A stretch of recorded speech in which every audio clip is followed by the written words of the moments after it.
Imagine you are a Japanese sailor in the Bismarck Sea. It is March 3rd, 1943. You are on a routine convoy protected by destroyers. You feel safe. Then a lookout screams, but he's not pointing at the sky, he's pointing at the water. Shadows are thundering toward you, moving at 250 miles per hour, just 50 feet above the waves. They are American bombers, but they are flying wrong. They aren't in the clouds, they are at eye level. As they draw closer, their noses erupt in a wall of white, hot tracers. This isn't a bombing run, this is an execution. In the next 15 minutes, you will watch your entire fleet be annihilated. 8 transports, 4 destroyers torn to pieces, nearly 3,000 of your comrades will die. You are about to face a weapon that, by all logic, should not exist. This is the story of that illegal bomber and the grieving mechanic who broke every rule in the book to create it. Watch the full story, hit like if it shocks you, and don't forget to subscribe to support the channel and see more untold World War II stories like this. The war in the Pacific was changing, but not in America's favor.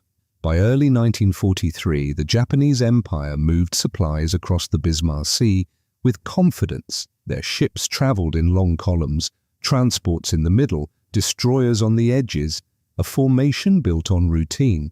They believed they were safe because American bombers attacked from high above, too far away to be accurate, and that belief became the first dangerous paradox. The United States had powerful aircraft, but those aircraft could not hit what mattered. American crews flew the famous B-17 Flying Fortress, a bomber designed to operate at 20,000 feet. From that altitude, the engines hummed steadily, the air was thin and cold, and the world below looked small and slow. But ships do not behave like factories or cities. They move, they turn, they can dodge. Bombs dropped from miles up took more than 30 seconds to fall. Japanese captains, watching the bombs drift down, simply turned their ships to the left or right. The bombs splashed harmlessly into the ocean. Pilots reported accuracy as low as 1 hit per hundreds of bombs. One airman later wrote, "It felt like we were throwing stones into the Pacific and hoping the sea would care." This was not propaganda. It was reality. Reports reached General Douglas MacArthur almost daily. Convoys were reaching New Guinea untouched. Fresh troops, ammunition, fuel and food poured into Japanese positions. In February alone, intelligence noted over 6,000 tons of supplies arriving safely. Allied soldiers on the ground felt the pressure. Many wrote home saying they faced a machine that never seems to run empty. The truth was simple and frightening. The Allies were losing a logistical war. The frustration grew sharper because the solution was unclear. Torpedo bombers flew low enough to aim, but they were slow and easy targets. Many never returned from missions. Dive bombers needed clear skies and steady winds. The Pacific's storms made that unreliable. The high-altitude strategy was failing, but no one in headquarters wanted to admit it. Doctrine, the official method of fighting, said that bombers should stay high where it was safe. The manuals insisted on it, the training insisted on it, the culture insisted on it. But manuals cannot change physics. They also cannot bend the will of a determined enemy. By early 1943, the Japanese convoy system behaved like a conveyor belt. Every few weeks, one would leave Rabaul with thousands of soldiers.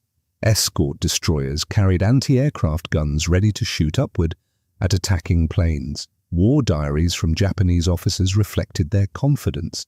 One captain wrote, "The American bombers are noisy but harmless." Another said the Allied attacks were predictable and avoidable. Those words would not age well. American crews, meanwhile, saw something very different. They saw their bombs drifting off target. They saw the enemy turning away at the last second. They saw explosions in empty water. Many felt embarrassed. Others felt angry. One pilot said later, "We could see the ships, big as barns, and somehow we could not touch them." That simple truth cut deeper than any official report. The Pacific Theater had become a place where technology and doctrine no longer matched the battlefield. Success needed speed, accuracy, and surprise, but the current system offered none of those. The Americans had bombers, but not the right method. They had courage, but not the right angle of attack. And so the deeper paradox grew. The world's most advanced air fleet could not stop a moving ship. It was like watching a boxer swing from far away, strong, but too distant to land a punch. Pressure rose across all levels of command. The Allies needed something new, something that broke the old rules. But new ideas rarely came from conference rooms. They usually came from the ground, from people who felt the problem in their hands, who smelled the burning oil, who heard the enemy guns firing back. And in one dusty airfield in Australia, those people were mechanics. Among them was a man named Paul "Pappy" Gunn, a man who had lost nearly everything and refused to lose anything more. While generals discussed theories, he stared at a bomber and imagined a very different future for it. This was only the beginning of the change that would shake the Pacific. Paul "Pappy" Gunn did not look like a man who would change a war. He was not a general, not a scientist, not a strategist in a clean office. He was a mechanic, a man with oil on his hands and years of flying small planes in the islands of the Pacific. But his life had been shaken apart in a way that made him see the war differently than anyone around him. Before the fighting began, Pappy lived in the Philippines with his wife, Polly, and their 4 children. He ran a small airline, fixed his own planes, and knew every bolt and wire by touch. Friends said he had a gift for machines and could rebuild an engine faster than most men could open a toolbox. His world was simple and full: family, flying, and the warm wind of island days. Everything changed in early 1942 when Japan invaded the Philippines. The attack came quickly, with fighters screaming down from the clouds and soldiers pouring onto beaches. Pappy was evacuated to Australia along with other American personnel, but his family was trapped. His wife and children were taken to Santa Tomas internment camp, a place where food was scarce, disease spread easily, and daily life was ruled by fear. In a letter smuggled out months later, a fellow prisoner wrote that many families felt hunger in their bones. Pappy received a single photo of them after their capture, tired, thin, standing behind wire. He kept that photo close to him every day. One pilot later said, "He looked at that picture like it was fuel. It burned something inside him." For Pappy, the war stopped being a map of islands or a list of missions. It became personal. He wanted to win not for medals or rank, but to get his family back. This gave him a kind of determination that did not fit neatly inside military rules.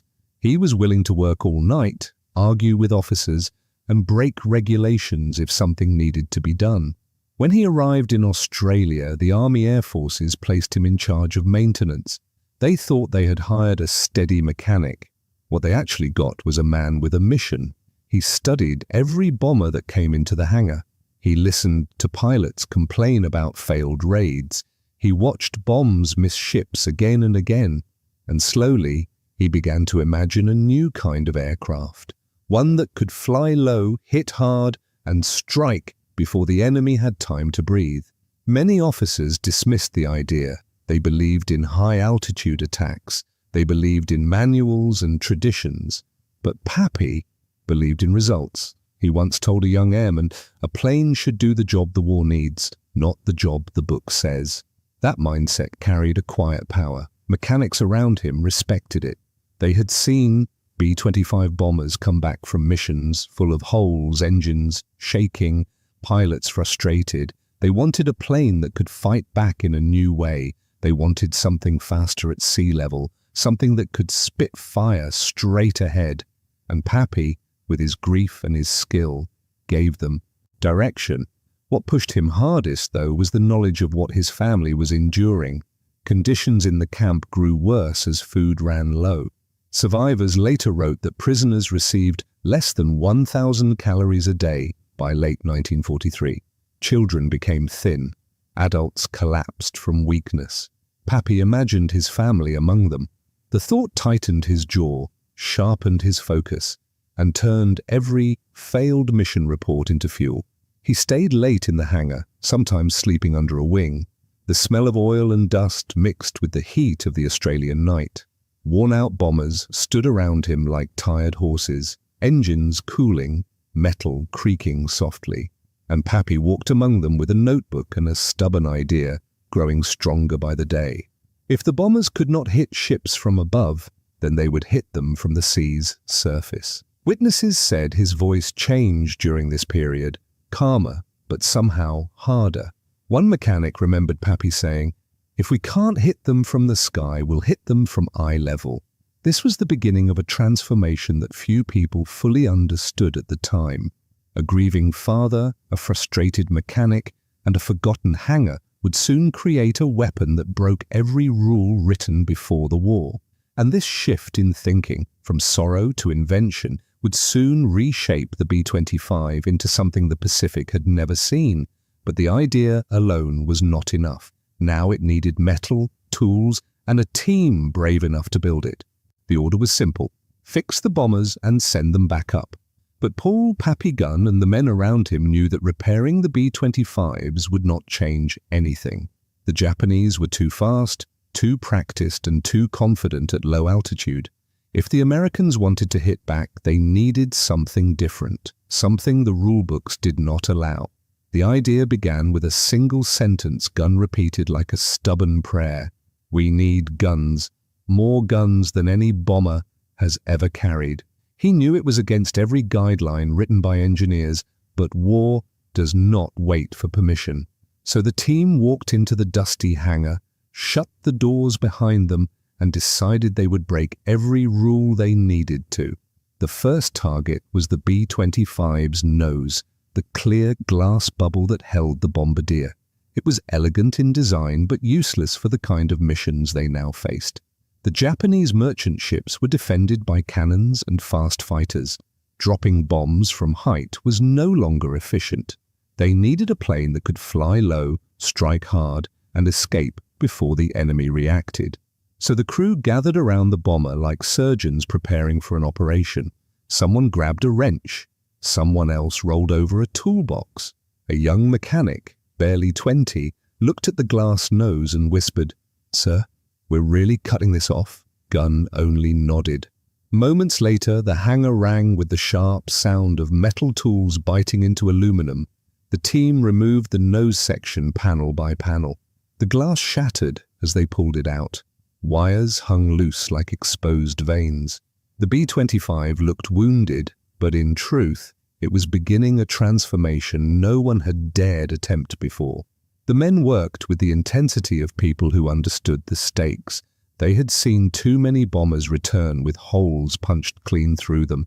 They had seen crews stumbling out, pale and shaking, lucky to be alive, and they had seen the ones who never came back at all. So each man treated the reconstruction with almost sacred seriousness. Once the nose was stripped bare, the real gamble began. Gunn wanted a solid, metal nose packed with heavy 50 caliber machine guns, 4 of them, firing straight forward. No bomber in the US Army Air Forces carried anything like that. The recoil alone could tear a plane apart if the structure was not reinforced. But the men trusted Gunn. They trusted his experience, his instincts, and the quiet fire he carried after losing his sons. They shaped new metal sheets by hand, hammering them over wooden molds, adjusting each curve until it fit tightly against the B-25's frame. A welder stitched the seams together, sparks falling like orange rain onto the concrete floor.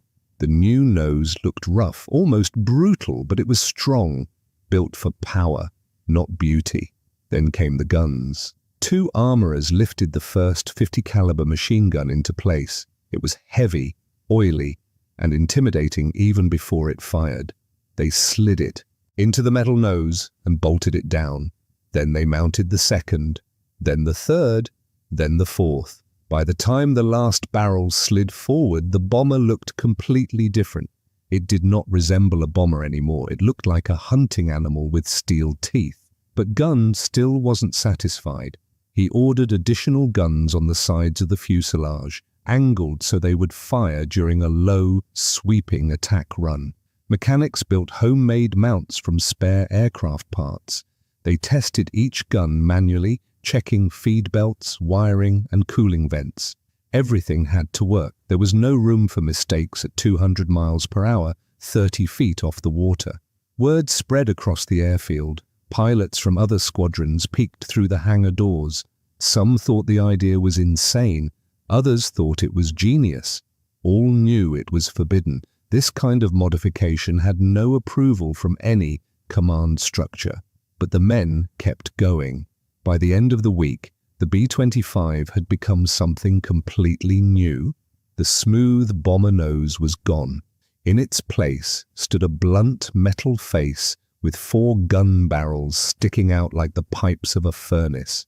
It looked angry, it looked dangerous, and it looked ready to take revenge for every lost American crew. When they rolled it out of the hangar for the first time, the sunlight hit the metal nose and reflected across the runway.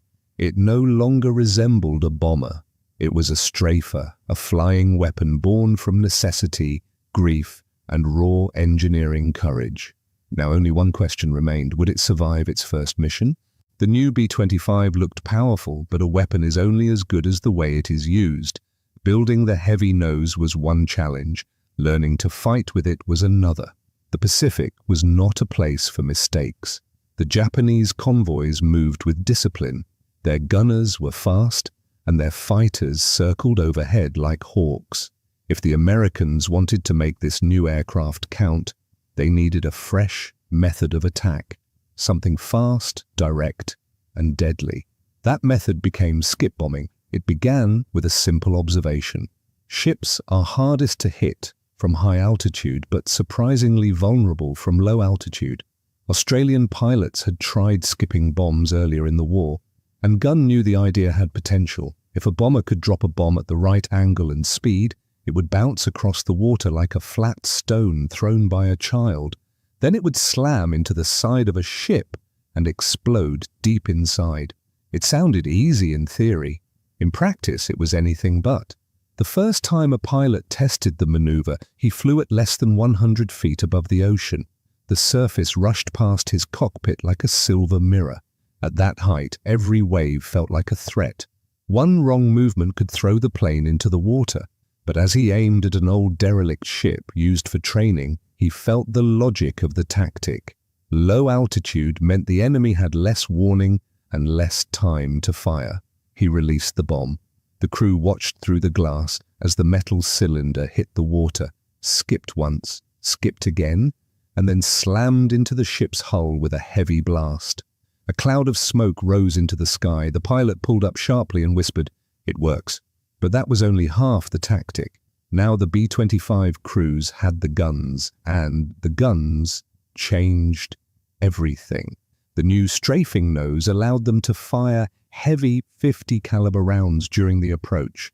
This created a deadly wall of bullets that ripped across enemy decks, forcing gunners to duck or die. Each bullet weighed almost 50 grams and traveled faster than sound. When dozens of them struck the same spot, metal folded like paper.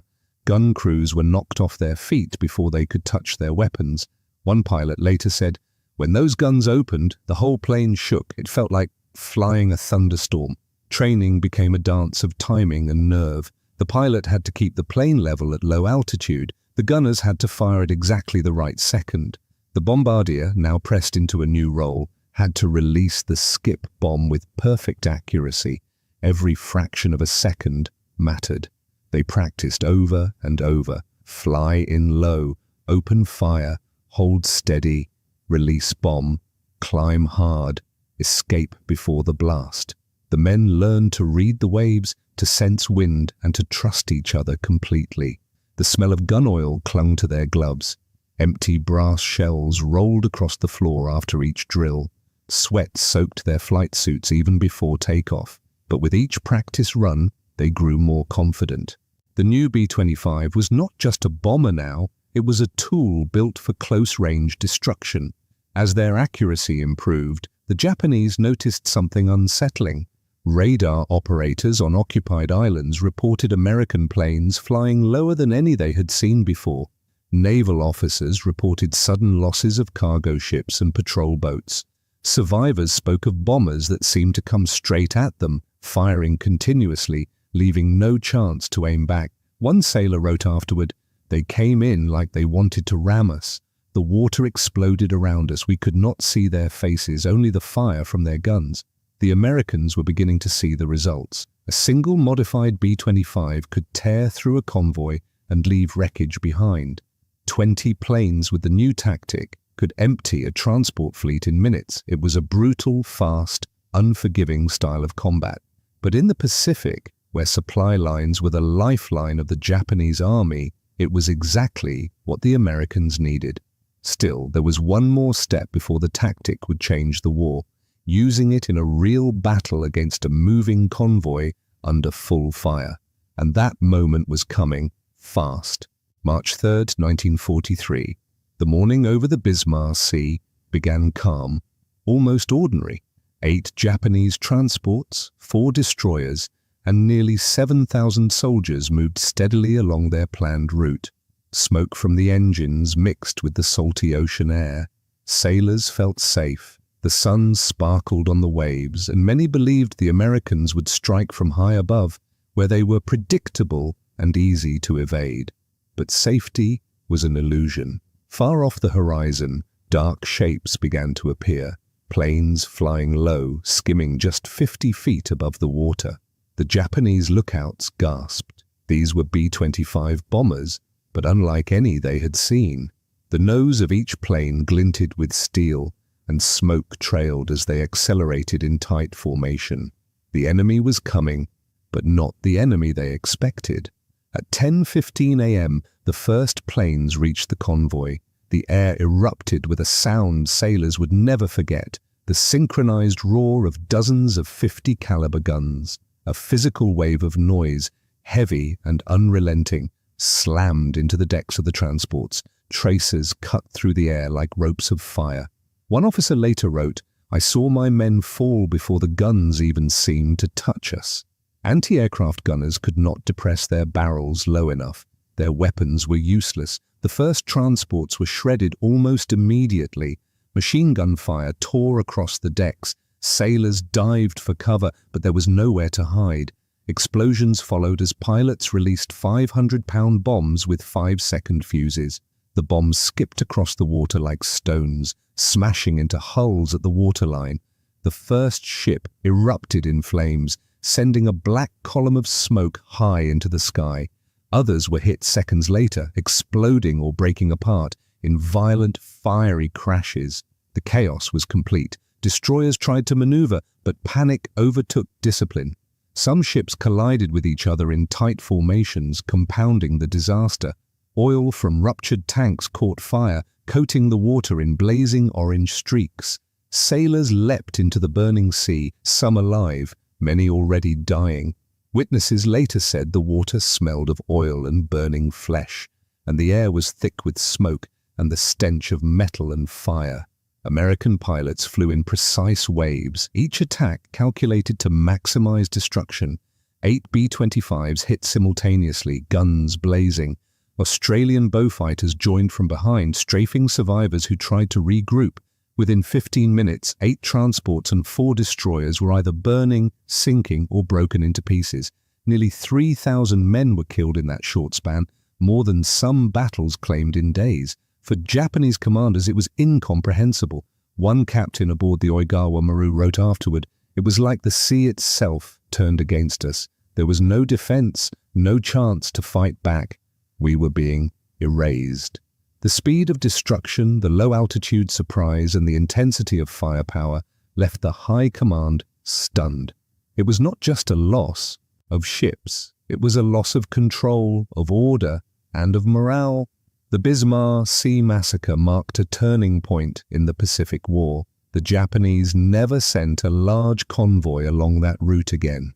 The supply line to New Guinea was permanently disrupted. What had seemed impossible, the destruction of an entire fleet in minutes, had been achieved by one man's vision, a group of daring mechanics. and pilots willing to fly within feet of death. By the end of the battle, the sea was black with smoke, red with blood, and dotted with debris. Survivors clung to wreckage, many screaming for help that would not come. From the air, the B-25s climbed out over the horizon, engines roaring, leaving behind a battlefield that no one would forget. And high in the sky, Pappy Gunn watched the results of his forbidden modifications and dangerous tactics. A plane he had rebuilt in a dusty hangar had changed the rules of war. The illegal bomber had become a legend, proving that ingenuity, grief, and courage could reshape the very way battles were fought. The Bismarck Sea was no longer just a stretch of ocean. It was a graveyard, a proving ground, and the beginning of a new chapter in aerial warfare. The destruction at the Bismarck Sea was complete, but its effects reached far beyond the ocean. The Japanese were stunned, their pride shattered. No one in Tokyo could believe that an entire convoy could be wiped out in 15 minutes. For the Allies, the battle was proof of something bigger. Innovation, courage, and the refusal to follow rules blindly could change the course of war. Pappy Gunn's illegal B-25 was no longer just a plane. It became a symbol. Pilots and crews who had flown high-altitude bombing missions for years now understood the value of low-level attacks. The success of skip bombing, combined with the massive forward firepower of the modified bombers, reshaped air tactics across the Pacific. What was once forbidden was now studied, practiced, and eventually incorporated into official doctrine. Manuals were rewritten. Squadrons were trained to replicate Gunn's methods. The madman mechanic had created a standard for future combat. The effect on Japanese supply lines was immediate and lasting. With the loss of the Bismarck convoy, the flow of men, ammunition, and food to New Guinea slowed drastically. Reinforcements were delayed. Frontline soldiers faced shortages. Historian reports later counted that Japan could not send a major convoy to the area again. A fortress they had built over years was weakened, not by generals or battleships, but by one man's grief and a team willing to break the rules. The moral implications were just as profound. Gunn's work blurred the line between legality and necessity in war. What he did would never have been approved in a standard military office. It was risky, dangerous, and technically against regulations. Yet the results were undeniable. Lives were saved on the Allied side because the Japanese could no longer reinforce positions. Wars, it seemed, could sometimes be won by those willing to act where rules failed. After the war, Gunn reunited with his family. His children, now older, asked what he had done during the war. He answered simply, "I was a mechanic, fixing a problem." But history tells a different story. His problem had been a failing strategy, a fleet of unstoppable enemy ships, and a system that needed change. Through his ingenuity, thousands of lives were affected, supply lines were cut, and the Pacific theater was altered forever. Pappy's story reminds us of a larger paradox. Sometimes, the greatest innovations do not come from generals, strategy boards, or bureaucrats. They come from those who see the world differently, those driven by necessity, loss, or stubborn determination. In one dusty hangar, with oil-stained hands and a mind sharpened by grief, a man created a weapon that defied the rules, yet changed history. The B-25s he modified became a standard tool in the Pacific, their tactics copied and refined. Pilots trusted them. Soldiers on the ground depended on them. Entire campaigns were influenced by the effectiveness of skip bombing, combined with strafing fire. The innovation that started as a personal vendetta became a strategic advantage that the Allied forces could rely on repeatedly. In the larger picture, the story of the illegal B-25 reflects the tension between structure and flexibility, obedience and initiative, human grief and mechanical ingenuity. It shows that history is shaped not just by armies and nations, but by the courage of individuals willing to rewrite the rules when the old ways fail. By the end of the war, the B-25s had not only left the Pacific full of wreckage and destroyed fleets, but they had also left a legacy, a lesson in creativity, adaptation, and the power of one person to change the course of events. They had come as tools of vengeance. They left as instruments of innovation. And Pappy Gunn, the mechanic with nothing to lose, proved that sometimes the heart of war beats in the hangar, not the battlefield. In the end, America's greatest weapon was not only its bombs, but its ability to adapt, to invent, and to act when rules failed. The illegal B-25 reminded the world that survival and success often require daring beyond the manuals, courage beyond the orders, and vision beyond the obvious. The story of the illegal B-25 shows how courage, grief, and creativity can reshape history. A grieving father, a determined mechanic, and a team willing to defy the rules turned a simple bomber into a weapon that changed the Pacific War. From the hangar to the Bismarck Sea, innovation and bravery proved more powerful than doctrine or tradition. They had come as soldiers and mechanics. They left as pioneers. If you want to uncover more untold stories of World War II, moments of heroism, invention, and human grit, subscribe now and join us on a journey through history that you won't find in textbooks. Every story reveals the courage and ingenuity that shaped the world.